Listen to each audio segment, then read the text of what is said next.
Hello students, हम लोग त्रिभुज में जो है ना, एक ज्यामिति में त्रिभुज हम लोग देख रहे थे, त्रिभुज पढ़ रहे थे। और त्रिभुज में प्रश्नावली 6.2 जो है समाप्त हो चुका है ना। प्रश्नावली 6.3 को स्टार्ट करने जा रहे हैं। और इसमें जो है ना दो त्रिभुज समरूप है कि नहीं है ना। और समरूप है तो कैसे है, इसका समरूपता कसौटी के बारे में आज जानकारी प्राप्त करना है ना। तो दो त्रिभुज समरूप है तो इसके लिए क्या क्या कसौटियां हैं, उन कसौटियों के बारे में आज हम लोग जानने का प्रयास करते हैं, है ना। तो आज चलिए देखते हैं क्या क्या कसौटी है। जैसे एक त्रिभुज ये है ABC और दूसरा त्रिभुज ये है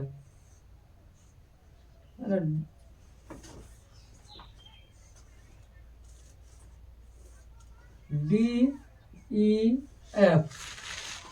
है ना। तो ये दोनों त्रिभुज है ना समरूप होगा। कैसे समरूप होगा या है ना, तो किन किन कसौटियों के माध्यम से हम इन दोनों त्रिभुज को समरूप कह सकते हैं। तो ध्यान से सुनो, पहला जो है यहाँ पर हम समरूपता कसौटी के बारे में जानेंगे। कसौटियां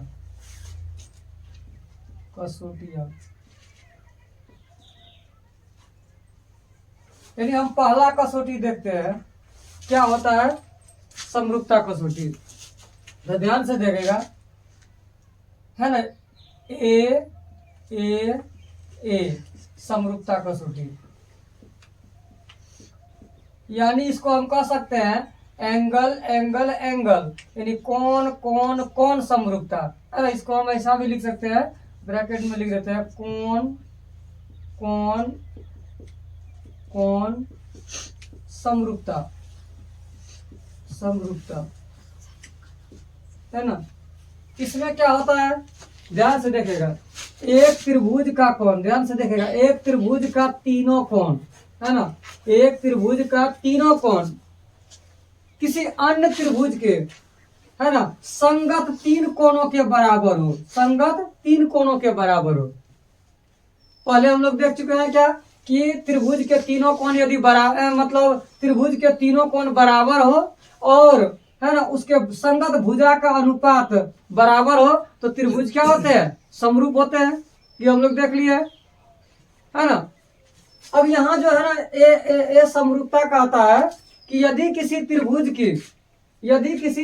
के तीनों, है ना, किसी त्रिभुज की तीनों कोण, है ना, दूसरे त्रिभुज के संगत तीन कोण के बराबर होता है तो वो त्रिभुज क्या कहलाता है ना। एक त्रिभुज, है ना, दूसरे त्रिभुज के समरूप होता है ना।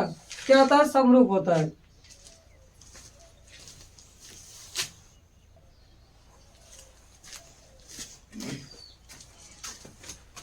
तो यहां पर क्या होगा, एक त्रिभुज, किसी त्रिभुज के तीनों कोण अन्य त्रिभुज के संगत तीन कोणों के बराबर होता है तो क्या होता है, ये त्रिभुज ABC, है ना, समरूप होगा किसका, DEF का।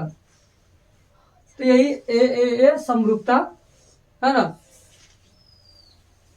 होता है। ठीक है, तो यहां पर हम क्या कह सकते हैं ए समरूपता कसौटी में कि समरूपता में क्या होगा, किसी त्रिभुज की तीनों कोण, किसी त्रिभुज की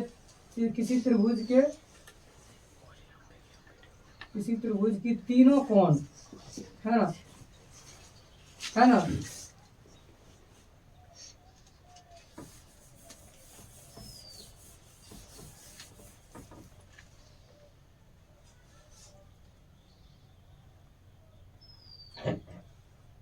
किसी त्रिभुज की तीनों कोण, है ना, दूसरे त्रिभुज के संगत कोणों के बराबर हो। किसी त्रिभुज के तीनों कोण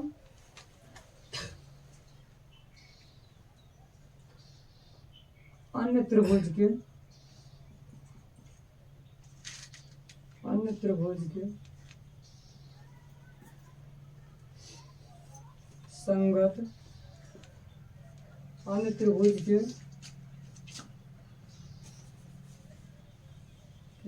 संगत तीन कोणों के बराबर हो, संगत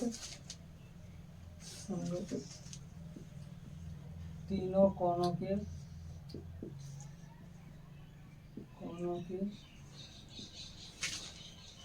बराबर हो तो त्रिभुज समरूप होते हैं। तो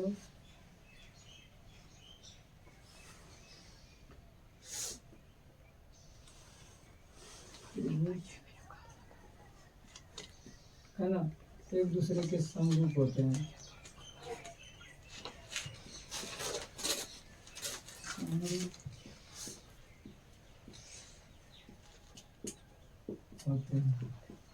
है ना, तो ये क्या कहता है समरूपता कसौटी, ए समरूपता कसौटी कहता है कि किसी त्रिभुज की तीनों कोण यदि अन्य त्रिभुज के संगत तीन कोणों के बराबर हो जाए तो त्रिभुज क्या होता है एक दूसरे के समरूप होते हैं, है ना।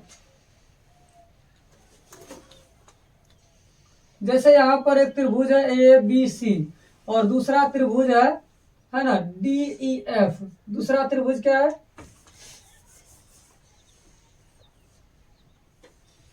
D E F.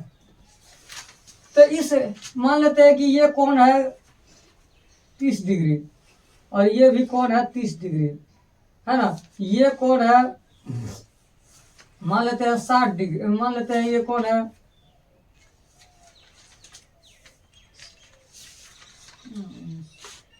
इस कोण को मान लेते हैं हम कितना 50, ये भी मान लेते हैं 50, है ना। तो यहाँ पर 50 130,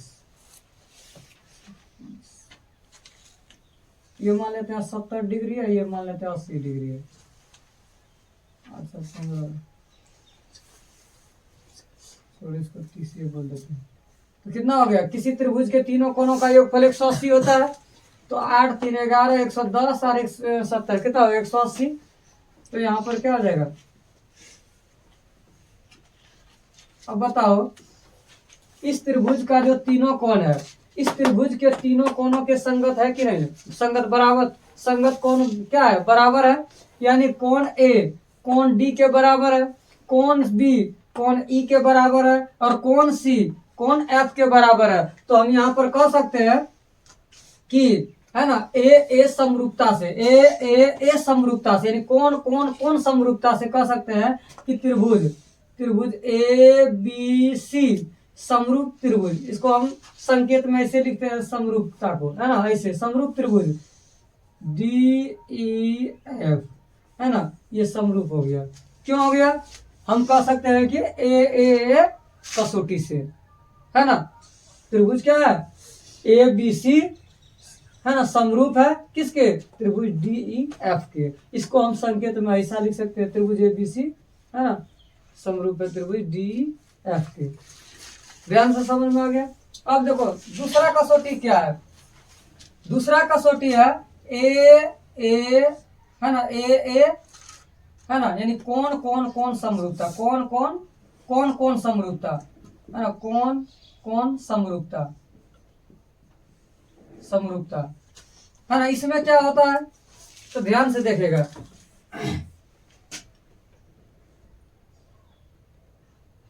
इसमें क्या होता है कि यदि किसी त्रिभुज का दो कोण अन्य त्रिभुज के संगत दो कोणों के बराबर हो, या हम कह सकते हैं किसी त्रिभुज का दो कोण, है ना, किसी अन्य त्रिभुज के दो कोणों के बराबर हो, है ना, दो कोणों क्या हो बराबर हो, तो यहाँ पर क्या होता है तीसरा कोण ऑटोमेटिक बराबर हो जाता है। समझ रहा है कि नहीं, यहाँ पर दो कोण और यहाँ पर दो कोण बराबर हो तो क्या होगा तीसरा कोण ऑटोमेटिक बराबर हो जाता है, और जब ऑटोमेटिक बराबर हो जाता है तो ये त्रिभुज क्या होता है समरूप होता है। तो यहाँ पर हम क्या कर सकते हैं ए समरूपता कसौटी में क्या कर सकते हैं कि किसी त्रिभुज का एक दो कोण अन्य त्रिभुज के दो कोण के बराबर हो, है ना, तो त्रिभुज क्या होते हैं एक दूसरे के समरूप होते हैं। ठीक है, त्रिभुज क्या होते हैं समरूप होते हैं। तो यहाँ पर हम क्या लिख सकते हैं, किसी त्रिभुज की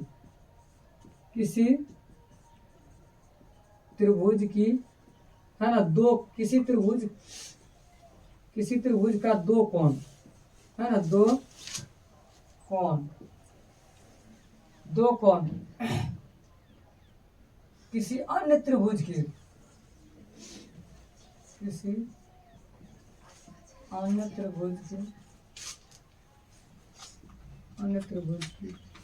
का ये दो कोणों के बराबर हो,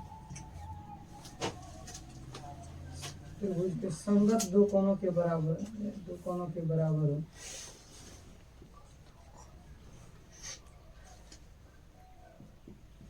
हाँ, तो त्रिभुज क्या होते हैं, त्रिभुज एक दूसरे के समरूप होते हैं, एक दूसरे के क्या होता है, समरूप होते हैं, है ना। ये कौन सा कसौटी हो गया, ए यानी समरूप, कौन समरूपता कसौटी, समझ में आ गया कि नहीं। अब तीसरा कसौटी क्या है ना, ट्रिपल एस, यानी इसको हम कहेंगे साइड, यानी भुजा है ना, इसको हम ऐसा भी कह सकते हैं, भू है ना, समरूपता।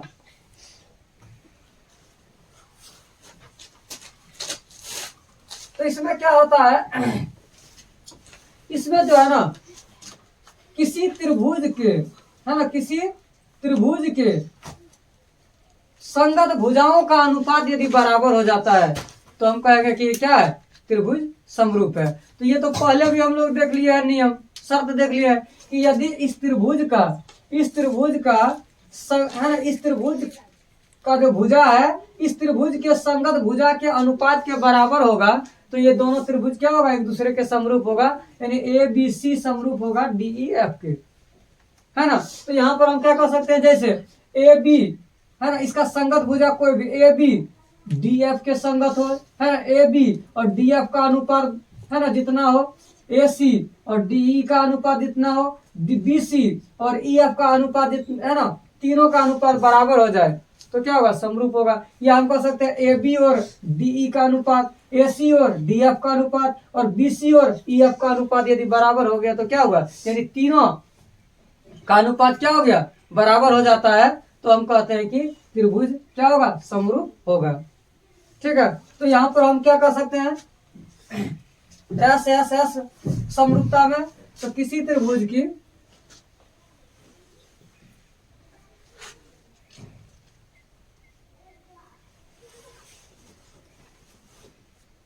किसी दो त्रिभुज की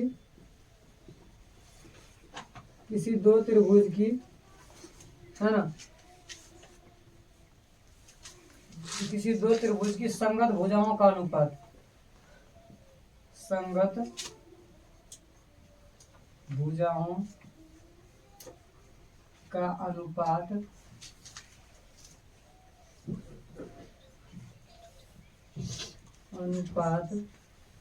समान होता है,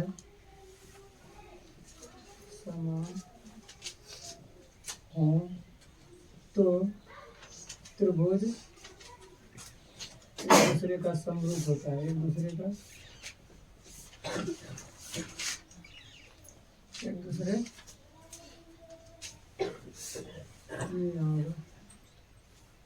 के समरूप होता है।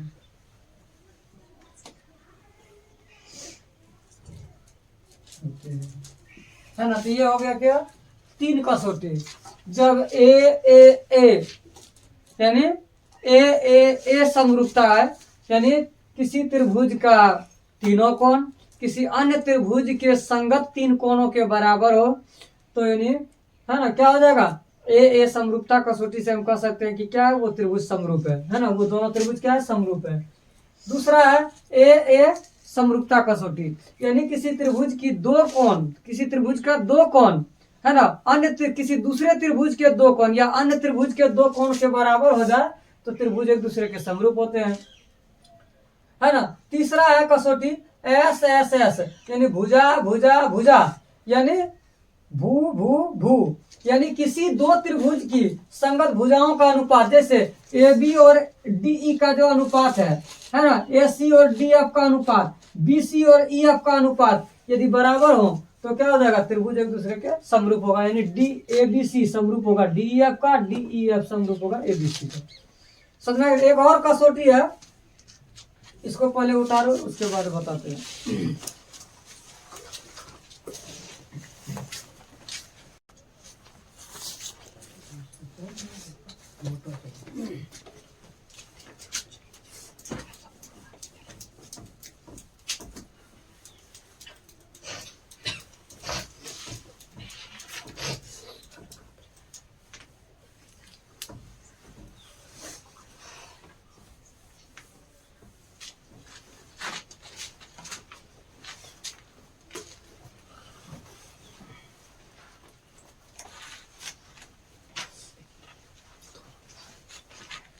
दो त्रिभुज के समरूप होने के लिए एक और कसौटी है, जिसको हम क्या कहते हैं, जिसको कहते हैं हम एस, है ना, एस ए एस। इसको हम कहते हैं भुजा कोण भुजा, भुजा कोण भुजा, भू को भू, इसको हम कह सकते हैं भू को भू, S A S side angle side, भू, है ना, भुजा कोण भुजा।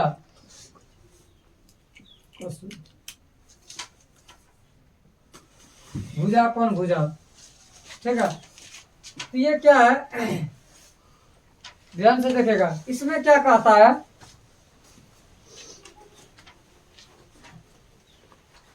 इसमें क्या कहता है, किसी एक त्रिभुज का एक कोण, एक त्रिभुज का एक कोण दूसरे त्रिभुज के एक कोण के बराबर हो। जैसे यहाँ पर देखो, यहाँ पर इस त्रिभुज का कोण ए और इस त्रिभुज का कोण डी बराबर है, तो इस त्रिभुज का एक कोण, इस त्रिभुज का एक कोण, दोनों का एक एक कोण क्या है, बराबर है।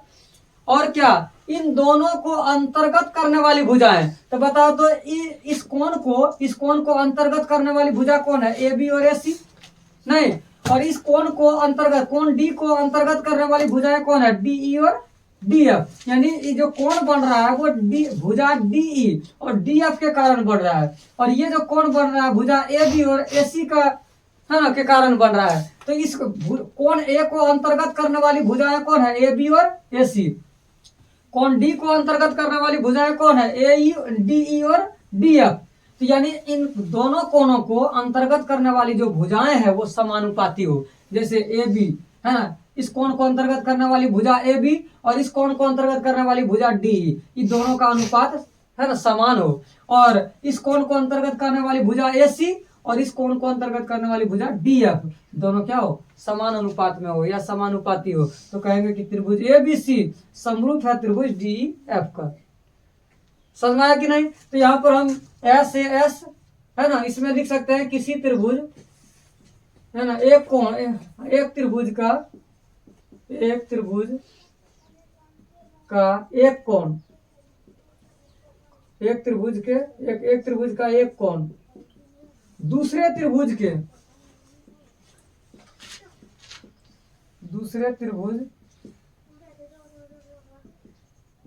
एक कोण के बराबर हो, एक कोण के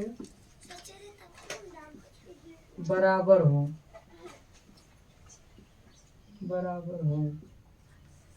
तथा इन दोनों को, यानी इन कोणों को अंतर्गत करने वाली भुजाएं, है ना, भुजाएं समानुपाती हो, तथा इन कोणों को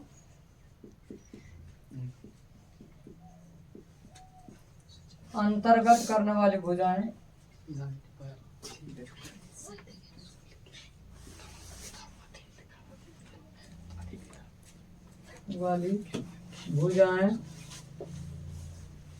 समानुपाती हो।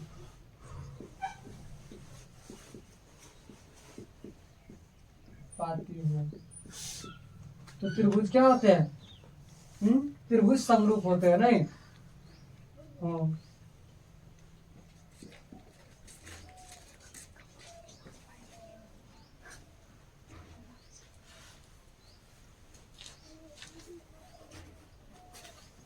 तो त्रिभुज क्या होते हैं, समरूप होते हैं।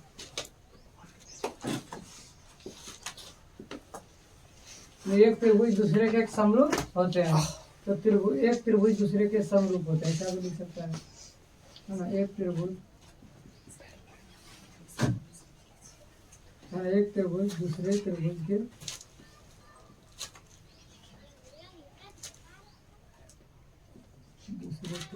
समरूप होते हैं।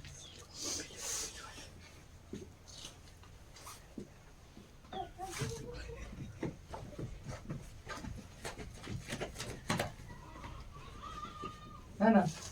तो ये तीसरा मतलब ये त्रिभुज के समरूप होने के लिए कसौटियां हैं, ठीक है ना। इन कसौटियों के द्वारा हम क्या कर करेंगे, एक त्रिभुज को दूसरे त्रिभुज को, है ना, एक त्रिभुज को दूसरे त्रिभुज के समरूप, है ना, समरूपता, है ना, समरूप करके दिखाएंगे इसी का प्रयोग करके, है ना। चलो इसको उतारो तो।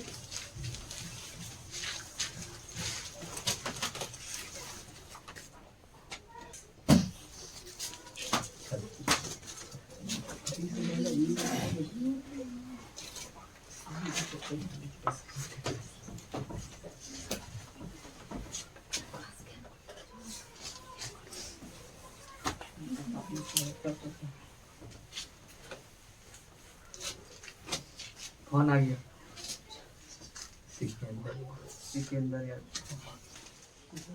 तो अभी हम लोग देखें कि त्रिभुज, दो त्रिभुज के समरूप होने के लिए कितनी कसौटियां होती है।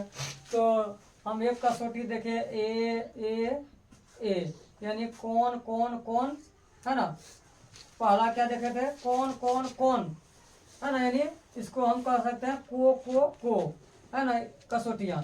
दूसरा देखे थे, इसमें क्या होता है, तीन, है ना, किसी एक त्रिभुज का तीनों कोण दूसरे त्रिभुज के संगत तीन कोणों के बराबर होता है, तो त्रिभुज क्या होते हैं, है ना, समरूप होते हैं। दूसरा देखे ए यानी कौन कौन, है ना, कसौटी। इसमें क्या होता है, किसी एक त्रिभुज का दो कोण दूसरे त्रिभुज के दो कोण के बराबर होता है, तो क्या होता है, त्रिभुज समरूप होते हैं। तीसरा कसौटी क्या देखे, है ना, एस एस एस, यानी इसमें देखे कि यदि एक त्रिभुज का, है ना, एक त्रिभुज की भुजाएं दूसरे त्रिभुज की संगत भुजाओं के, है ना, समानुपाती होता है, तो त्रिभुज क्या होते हैं, समरूप होते हैं। चौथा देखें हम लोग एस ए एस, यानी इसमें क्या होता है, इस कसौटी में क्या होता है कि यदि त्रिभुज का एक, है ना, किसी एक त्रिभुज का एक कोण दूसरे त्रिभुज के एक कोण के बराबर हो तथा उन कोणों को अंतर्गत करने वाली जो दो भुजाएं हैं वो दोनों भुजाएं समानुपाती हो, तो कहते हैं त्रिभुज क्या होते हैं, समरूप होते हैं, है ना। तो इस प्रश्नावली में, प्रश्नावली 6.3 में इन्हीं कसौटियों का, है ना, प्रयोग होने वाला है। तो इन चार कसौटियों को ध्यान में रखेगा और ध्यान में रखते हुए क्वेश्चन को हल करने का प्रयास करेगा, तो क्वेश्चन हल हो सकता है, ठीक है। तो चलते हैं हम लोग प्रश्नावली, है ना, 6.3 में, है ना। प्रश्नावली 6.3 में इसमें कह रहा है कि यानी त्रिभुज का युग्म दे दिया है, त्रिभुज का क्या दे दिया है, युग्म दे दिया है, और कहता है कि कौन कौन सा युग्म समरूप है, और उस समरूपता कसौटी को लिखने भी कह रहा है, और कहता है कि जिसका प्रयोग आप, है ना, जिसका प्रयोग आपने उत्तर में देने में किया है तथा साथ ही समरूप त्रिभुज को सांकेतिक रूप में व्यक्त कीजिए। तो यहाँ पर देखो, एक नंबर क्वेश्चन में 1 2 3 4 5 6, है ना, त्रिभुज का 6 युग्म दिया हुआ है। तो हम पहला युग्म देखते हैं, एक का एक नंबर, है ना, एक का एक नंबर देखते हैं। देखो यहाँ पर एक त्रिभुज ए बी सी है, एक त्रिभुज क्या है, ए बी सी, और दूसरा त्रिभुज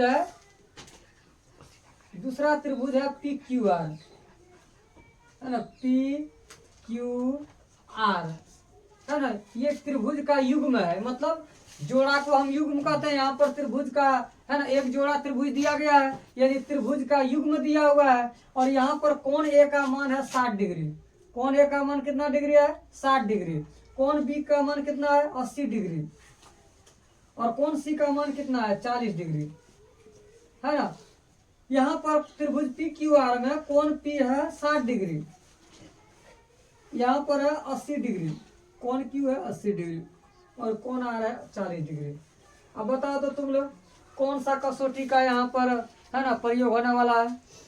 हम देख रहे हैं कि यहाँ पर जो है इस त्रिभुज ए बी सी का 3 कोण है ना, त्रिभुज पी क्यू आर के 3 कोणों के बराबर है, संगत 3 कोण के बराबर है।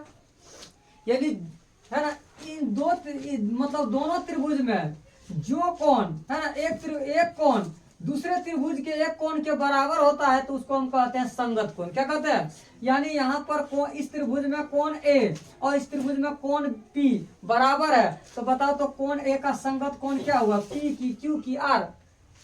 यानी जो दोनों कोण बराबर होगा वही दो कोण एक दूसरे का संगत होगा। तो यहाँ पर कोण ए कोण क्यू का संगत नहीं हो सकता है, क्योंकि कोण ए का मान 60, कोण क्यू का मान 80 है।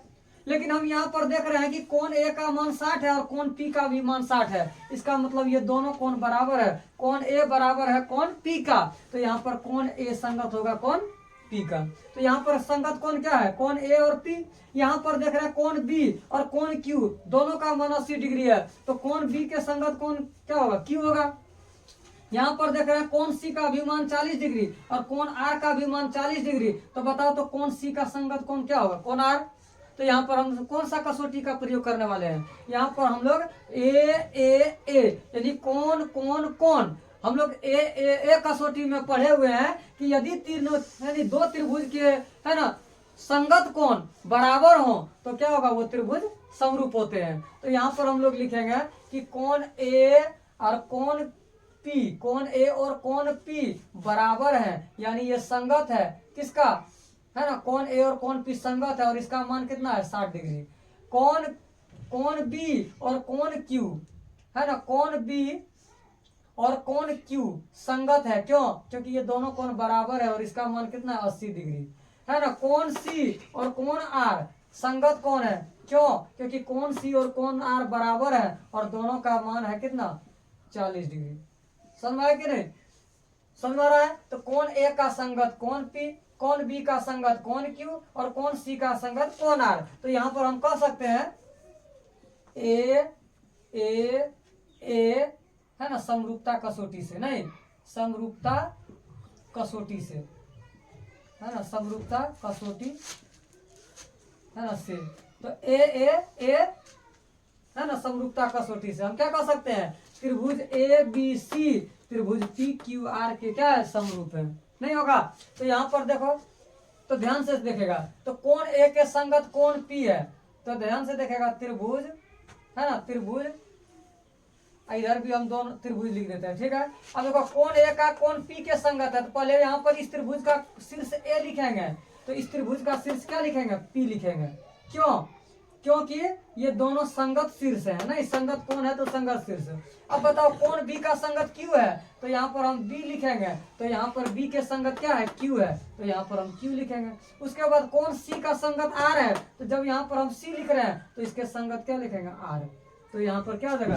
ए बी सी समरूप है। अब समरूप का संकेत क्या होता है? ऐसे तो ये क्या हो गया? त्रिभुज ए बी सी समरूप त्रिभुज पी क्यू आर। हम इसको ऐसा भी लिख सकते हैं, देखो है ना, हम इसको बी सी ए भी लिख सकते हैं। तो यदि हम बी सी ए लिखेंगे तो बताओ तो बी यहाँ पर हम शुरू में दिए हैं, तो बी का संगत क्यू है, तो यहाँ पर हमको क्यू देना होगा। बी के संगत क्यू, सी के संगत आर, ए के संगत बी। अब बताओ यहाँ क्या होगा? पी होगा। पी होगा तो क्या होगा? त्रिभुज बी सी ए समरूप त्रिभुज क्यू आर पी। क्या इसको हम ऐसा लिख नहीं सकते हैं? देखो तो इसको हम ऐसा भी लिख सकते हैं कि सी है ना, सी फर्स्ट में दे सकते हैं, सी ए बी, तो त्रिभुज सी ए बी, इसको हम त्रिभुज सी ए बी भी कह सकते हैं। और इस त्रिभुज को हम है ना, तो यहाँ पर क्या हो जाएगा? समरूप होगा। तो सी का संगत आर है तो आर लिखेंगे, ए का संगत बी है, पी क्यू होगा, ए का संगत क्या है? क्यू होगा, और बी का संगत क्या होगा? संगत पी है सर, पी। हाँ, ए का संगत पी और बी का संगत क्या है? क्यू। तो हो जाएगा सी ए बी समरूप त्रिभुज आर पी क्यू। तो देखो हम इन तीनों रूप से इसको हम क्या कर सकते हैं? इसके समरूपता को दिखा सकते हैं। यानी हम कह सकते हैं कि त्रिभुज ए बी सी समरूप त्रिभुज पी क्यू आर। तो हम इसको ऐसा भी कह सकते हैं कि त्रिभुज बीसी ए समरूप त्रिभुज क्यू आर पी। हम इसको ऐसा भी लिख सकते हैं कि त्रिभुज सी ए बी समरूप त्रिभुज आर पी क्यू। कोई दिक्कत नहीं है, तुम किसी भी तरह इन तीनों में से किसी भी तरह तुम यूज कर सकता है, ठीक है। तो यहाँ पर कह रहा था कि कौन कौन है ना, कौन कौन युग्म समरूप है, तो बताओ तो 1 नंबर समरूप है कि नहीं है, यानी 1 नंबर जो ये युग्म है ये समरूप है ना, ठीक है। अब दूसरा नंबर हम लोग देखते हैं कि समरूप है कि नहीं, है ना। तो पहले इसको उतारा जाए, उसके बाद दूसरा नंबर हम लोग देखेंगे।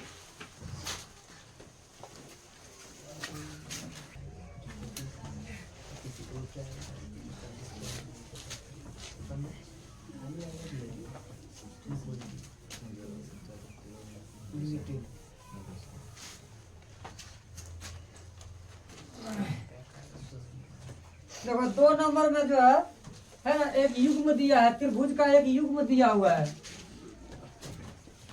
ना। एक त्रिभुज है,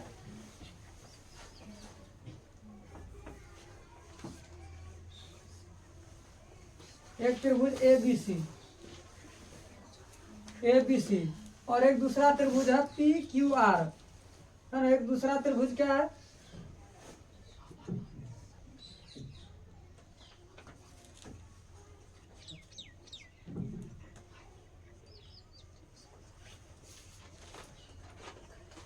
एक दूसरा त्रिभुज है पी क्यू और आर, ठीक है। अब इसमें देखो भुजा का मान दिया हुआ है, ए बी का कितना है 2, है ना, ए सी कितना है 3 और बी सी कितना है 2.5 और यहाँ पर पी क्यू कितना है 6, यहाँ पी आर कितना है 5 और यहाँ क्यू आर कितना है 4। अब बताओ यहाँ पर कौन तो दिया हुआ नहीं है ना। इस त्रिभुज का 3 भुजा दे दिया, इस त्रिभुज का 3 भुजा दे दिया, तो यहाँ पर लगने वाला है कौन सा कसौटी, किस कसौटी का प्रयोग होने वाला है, एस एस एस, भुजा भुजा भुजा कसौटी, ठीक है। अब देखते हैं क्या यहाँ है ना, एक यानी दोनों त्रिभुज का संगत भुजाएं बराबर है, संगत भुजाओं का अनुपात बराबर है। यदि बराबर होगा तो यहाँ पर S A N S S S समरूपता कसौटी से कहेंगे कि त्रिभुज ए बी सी है ना पी क्यू आर के समरूप है ना। तो यहाँ पर हम क्या लगाएंगे, है ना, अनुपात निकालेंगे। तो हम देख रहे हैं कि ए बी का अनुपात किससे निकालें, ए बी का अनुपात हम क्यू आर से निकालते हैं, है ना। तो ए बी का अनुपात हम क्यू आर से निकालते हैं, ठीक है। तो बताओ तो ए बी का मान कितना है 2 और क्यू आर का मान कितना है 4। तो बताओ तो 2/4 को हम 1/2 यानी 1:2 कह सकते हैं। तो बताओ तो ए बी और क्यू आर का अनुपात कितना आया 1:2, है ना, 1/2। फिर अब निकालने वाले हैं किसका, ए सी और पी आर का। तो हम निकालते हैं ए सी, है ना, ए सी बटे पी आर, है ना। ए सी और पी आर का मान निकालते हैं, अनुपात निकालते हैं। तो ए सी का मान 3 और पी आर का मान कितना, पी क्यू, ए सी नहीं, पी आर का मान निकालेंगे तो 3/5 हो जाएगा, 1/2 नहीं आएगा। तो हम देख रहे हैं यहाँ 6 है, तो यहाँ पर हम क्या लेंगे 3/6 यानी 1/2 आएगा। तो ए सी और पी क्यू लेंगे, तो यहाँ हम क्या लेंगे ए सी और पी क्यू का अनुपात। तो पी क्यू का मान कितना है 6। अब बताओ तो 3 एकम 3, 3 दूनी 6 बराबर क्या हो जाएगा 1/2।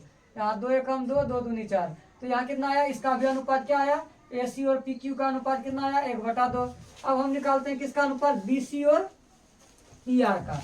तो बी सी बटे पी आर, है ना, इसका अनुपात निकालते हैं। अब बताओ बी सी का मान कितना है, बी सी का मान है 2.5 और पी आर का मान कितना है, पी आर का मान है कितना 5। अब बताओ इसको हम क्या लिख सकते हैं, 25/50 लिख सकते हैं कि नहीं लिख सकते हैं, बताओ तो। ये पॉइंट उड़ाएंगे तो नीचे 0 आएगा, तो क्या हो गया 50, आई हो गया 25, 25 से कम 25, 25 दूना 50। बताओ इसका अनुपात कितना है 1/2 आया कि नहीं आया।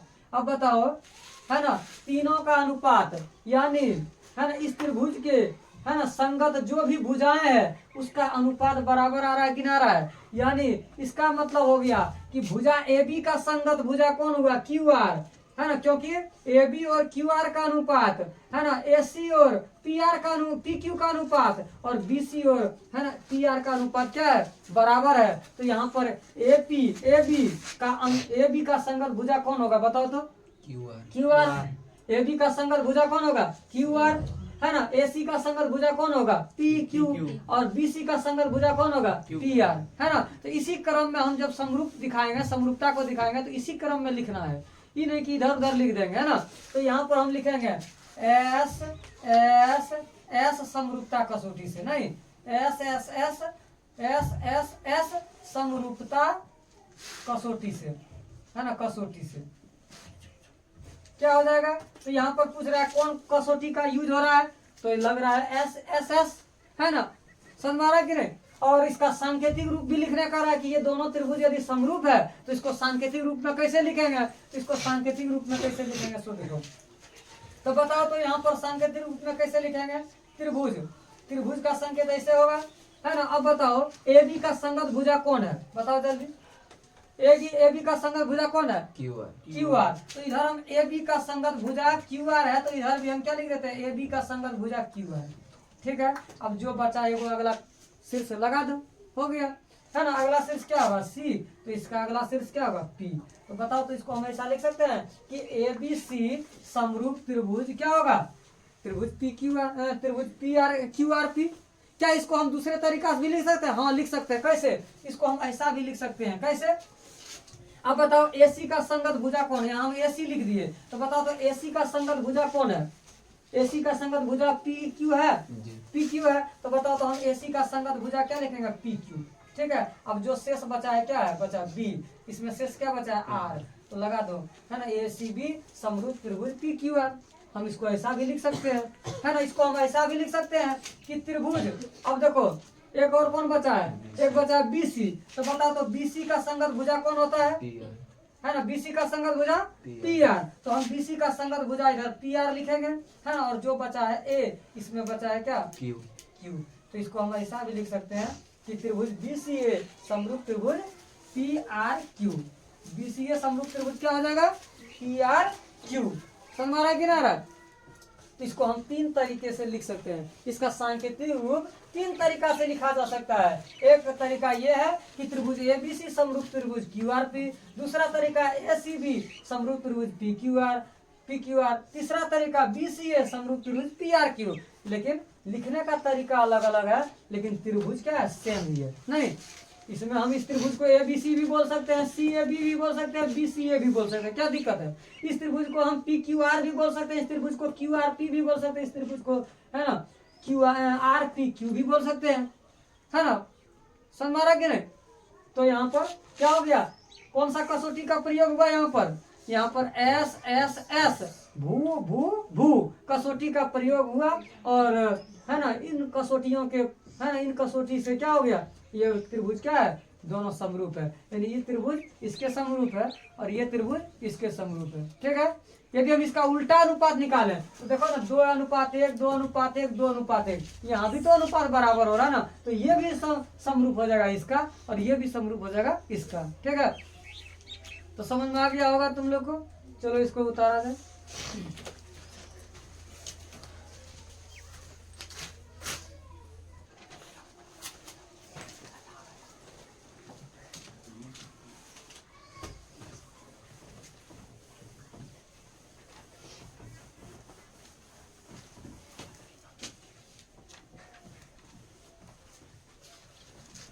ठीक है, तो अगला क्वेश्चन देखेगा, है ना। इसमें देखो ध्यान से, तुम लोग को लगता है कि इसका संगत ये हो जाए, तो जरूरी नहीं है कि इसका इस साइड वाला का संगत यही वाला भुजा होगा, नहीं, इस साइड का संगत भुजा ये भी हो सकता है, ये भी हो सकता है ना।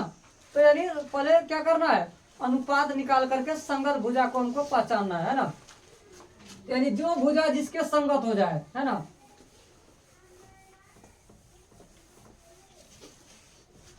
चलो 3 नंबर देखो, तो 3 नंबर में, है ना, त्रिभुज का एक युग्म दिया हुआ है LMP और PEF। तो LMP, है ना, और एक है त्रिभुज,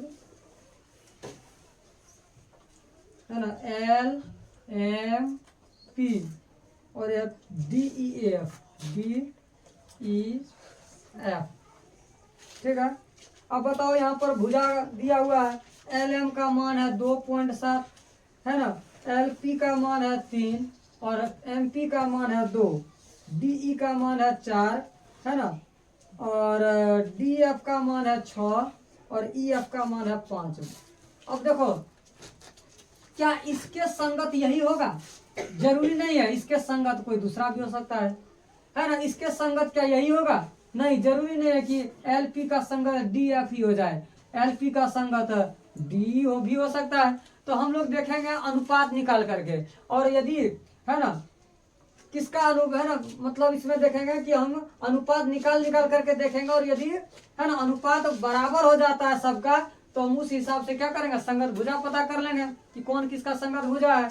तो यहाँ पर देखो, यहाँ पर यदि हम 2 और 4 में अनुपात निकालते हैं तो कितना निकलता है? 1:2, ठीक है। और 3 और 6 में अनुपात निकालते हैं तो यहाँ भी 1:2 हो गया।